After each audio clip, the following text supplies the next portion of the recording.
यीशु मसीह एक जगह पर कहते हैं कि धन्य है वे जो मेरे मेरे कारण ठोकर नहीं खाता। यहूदी लोगों ने प्रभु यीशु मसीह को अपना उद्धारकर्ता करके, अपना मसीहा करके स्वीकार नहीं किया। क्यों नहीं किया? क्योंकि प्रभु यीशु मसीह गलील में रहते थे। गलील में क्यों रहते थे? जब हेरोदेस ने बच्चों को मरवाया तब यीशु मसीह को लेकर मरियम और यूसुफ मिस्र में चले गए। मिस्र से जब वो वापस आए तो वो बैतलहम में अपने जिधर यीशु मसीह का आना हुआ उधर वो वापस नहीं गए, परंतु वो गलील में जाकर रहना शुरू कर दिए। मसीहा के लिए जो भविष्यवाणी है वो बैतलहम की है। इसके विषय में भविष्यवाणी देखते हैं। बैतलहम का उधर मेंशन किया गया है। यहूदा नगर में, यरूशलेम में, बैतलहम नगरी में से वो आएगा। यीशु मसीह बैतलहम में ही पैदा हुए हैं, परंतु वो गलील में रहने लगे।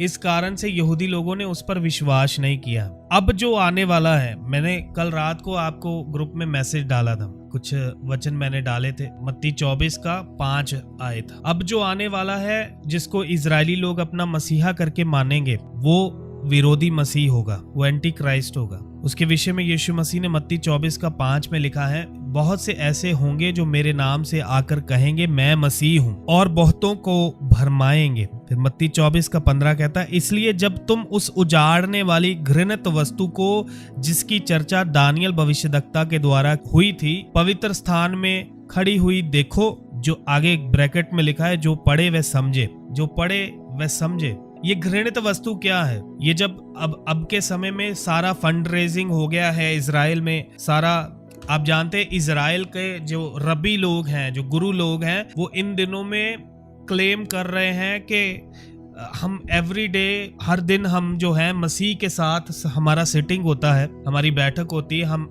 हर दिन जो है हमारे मसीहा से मिलते हैं, उससे हमारी बात होती है, वो जल्दी अपने आप को जगत में रिवील करेगा। इसका मतलब विरोधी मसीह ऑलरेडी इस जगत में है, अगर वो सही सच बोल रहे हैं तो।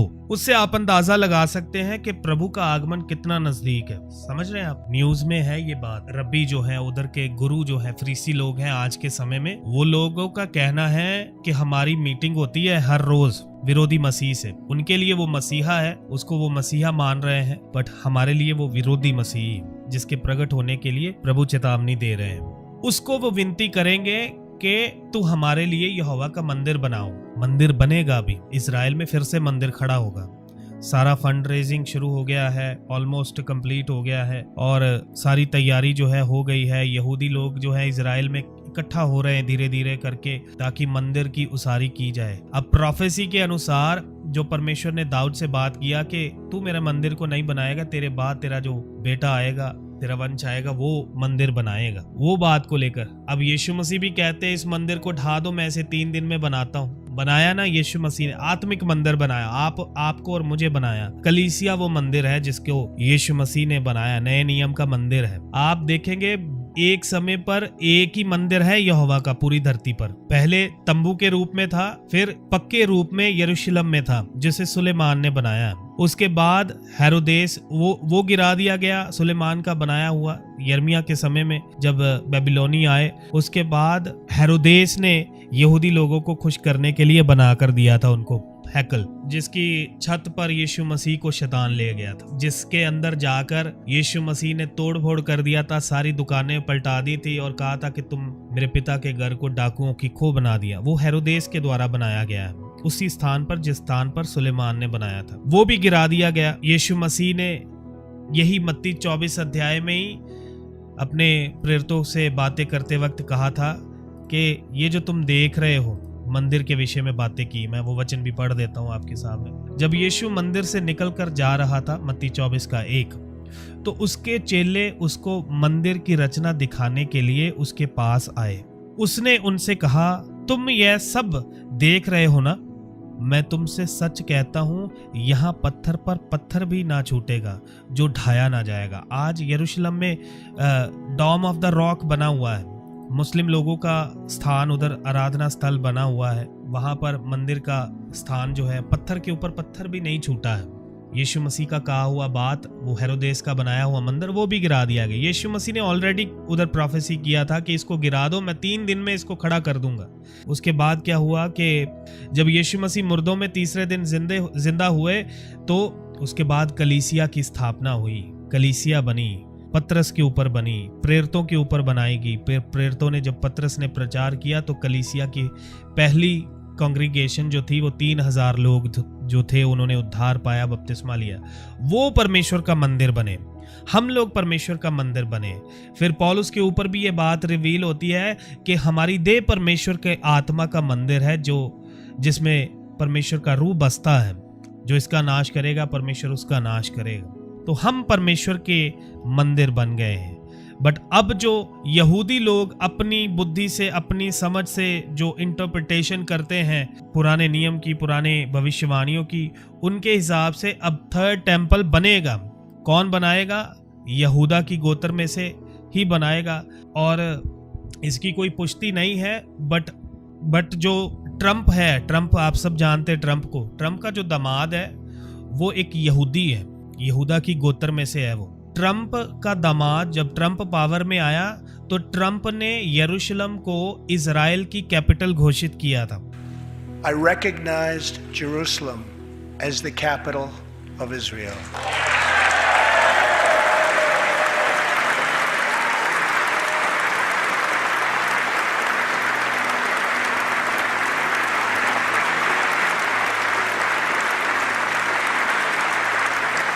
अगर आप न्यूज में ध्यान देते हो तो आपको पता होगा क्यों, क्योंकि उसका दामाद जो है वो एक यहूदी है। ट्रम्प जब आया तो इजराइल को अमेरिका से फेवर मिला। और अगर ट्रम्प का दामाद विरोधी मसीह हुआ, कोई पक्का दावा नहीं है, वो यहूदी है करके, इसलिए ये बात शंका की एक जाती है। क्योंकि आप गूगल पर सर्च कीजिएगा, मैं आपको दिखाता हूँ। ये देख पा रहे हैं आप अपनी स्क्रीन पर? हाँ, ये अमेरिका में एक बिल्डिंग है। ये किसकी बिल्डिंग है? न्यूयॉर्क में एक बिल्डिंग है ये, जिसको नाम क्या दिया है आप ध्यान से ये पढ़ लीजिए। क्या नाम है बिल्डिंग का? 666। और ये किसकी बिल्डिंग है? ये है ट्रम्प का दामाद। ये बड़ी जेरेड कुशनेर इसका नाम है। I recognized Jerusalem as the capital of Israel.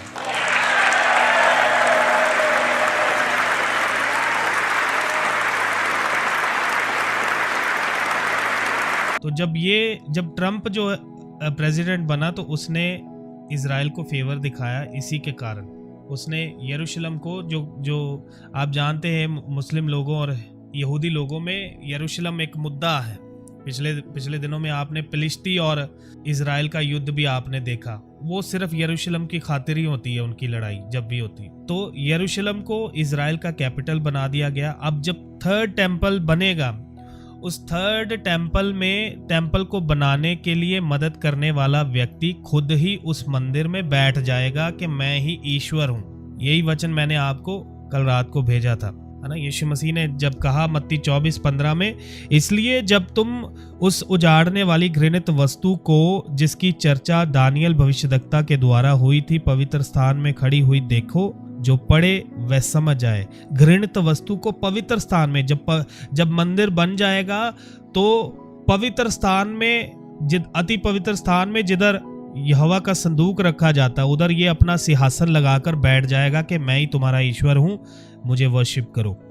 दूसरा थिस्सलुनीकियों 2 अध्याय 3 और 4 वचन पढ़ते तो लिखा है, किसी रीति से किसी के धोखे में ना आना, क्योंकि वह दिन ना आएगा। कौन सा दिन? प्रभु के आगमन का दिन, जिस दिन प्रभु यीशु मसीह अपनी कलीसिया को लेकर जाने वाला है। वो दिन ना आएगा जब तक धर्म का त्याग ना हो ले। इन दिनों में आप देख रहे हैं कैसे धर्म का त्याग हो रहा है। लोग धर्म की शिक्षा को पीठ पीछे फेंक रहे हैं। कैसे लोग ईश्वर के नहीं परंतु अपने सुख विलास के चाहने वाले बन गए हैं। और वह पाप का पुरुष अर्थात विनाश का पुत्र प्रकट ना हो, जो विरोध करता है और हर एक से जो ईश्वर का पूज्य कहलाता है अपने आप को बड़ा ठहराता है, यहाँ तक कि वह परमेश्वर के मंदिर में बैठकर अपने आप को ईश्वर ठहराता है। तो ये है वो घृणित वस्तु जो मंदिर में बैठ जाएगी। समझ में आया? ये समय जो है अंतिम समय चल रहा है। अगर वो यहूदी लोग सच बोल रहे हैं कि हाँ, हम हर दिन अपने मसीहा के साथ बैठते हैं, हमारी मीटिंग होती है और बड़ी जल्द वो अपने आप को दुनिया में रिवील करेंगे, तैयारी चल रही है। आप देखेंगे अरब देश में एक जगह बन रही है, उस जगह का क्या नाम है ये आप देख रहे हैं। ये 3 वर्शिप के स्थान बनाए जा रहे हैं अरब कंट्री में। नाम क्या दिया है? क्रिस्लामिक, जहां पर क्रिश्चियन लोग भी आए और इस्लामिक लोग भी आए। वन वर्ल्ड रिलीजन का जो है वो एजेंडा चलाया जा रहा है। ये विरोधी मसीह पहले सबको शांति बताएगा।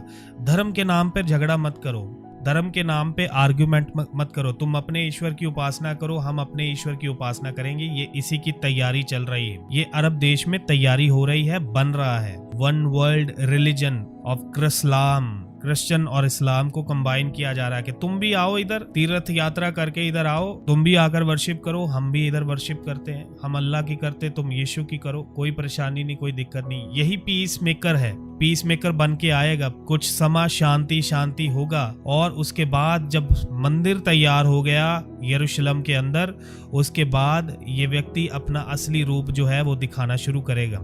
फिर उसके बाद यहूदी लोगों की जब आंखें खुलेंगी और वो लोगों को याद आएगा कि जिसको हमने सलीब पर चढ़ा दिया था वही असली मसीह था, तब इन यहूदी लोगों को सताव आएगा। मत्ती 24 में वो जो कहा गया है कि लोग मौत को मांगेंगे, हे पहाड़ों हम पर गिर जाओ, प्रार्थना करो कि वो दिन जाड़े में ना आए, सर्दियों में ना हो, वो उन्हीं सब दिनों की बात है। अगर जो विरोधी मसीह इस समय में दुनिया में है, आप समझ सकते हैं कि प्रभु का आगमन कितना नजदीक है, हमें कैसा तैयारी करना चाहिए। अभी पूरी दुनिया में यीशु मसीह का, परमेश्वर का प्रचार हो रहा है, परंतु इज़राइल अपनी धुन में लगा हुआ है। वो सुनेगा नहीं, समझ में नहीं आएगा। प्रोफेसी जो लिखा हुआ है वो फुलफिलमेंट होना जो है वो लाजमी है। बड़ा नजदीक है प्रभु का आगमन, बहुत ही नजदीक है। प्रभु जल्द आने वाला है। हमारे सारे जो काम है इधर के धरे के धरे रह जाएंगे। हम जो सोचते हैं वो भी करना है, वो भी करना है। जो हम खाते में अपना UPI पिन लगाकर बैलेंस रोज चेक करते हो, वो भी उधर ही रह जाना है। सब इधर ही रह जाना है। जल्द आने वाला है प्रभु, जल्दी आने वाला है। हमें तैयार होना इन अंतिम दिनों में। प्रभु हमें अपने कलाम में और बढ़ाए, अपनी शिक्षा में और स्थिर करे। कल रात को इन बातों के ऊपर मैं देख रहा था और मनन कर रहा था, तब मुझे खुदावंद के कलाम में ये वचन मुझे मिले। तभी मैंने उसी वक्त ग्रुप में शेयर किए थे ये 3 वचन कि मंदिर में बैठकर अपने आप को ईश्वर ठहराएगा। यही है जो दानियल के पुस्तक में भविष्यवाणी किया गया है कि वे अपने आप को ईश्वर ठहराएगा, पवित्र स्थान में बैठ जाएगा। तो ये समय जल्द आने वाला है, तैयारी चल रहा है। आप गूगल पर सर्च कीजिए, कंस्ट्रक्शन के लिए फंड रेजिंग किया है रिसेंटली इजराइलियों ने। जल्द ये समय आएगा। तो ऐसे में हमने तैयार होना है। प्रभु का आगमन बहुत नज़दीक है। हालेलुया। जितना हो सके इकट्ठे होना, हमने संगति करना है, दुआ करना है, प्रार्थना करना है और इन अंतिम दिनों में हमने तैयार होना। प्रभु आप सबको आशीष दे। आइए प्रार्थना करें।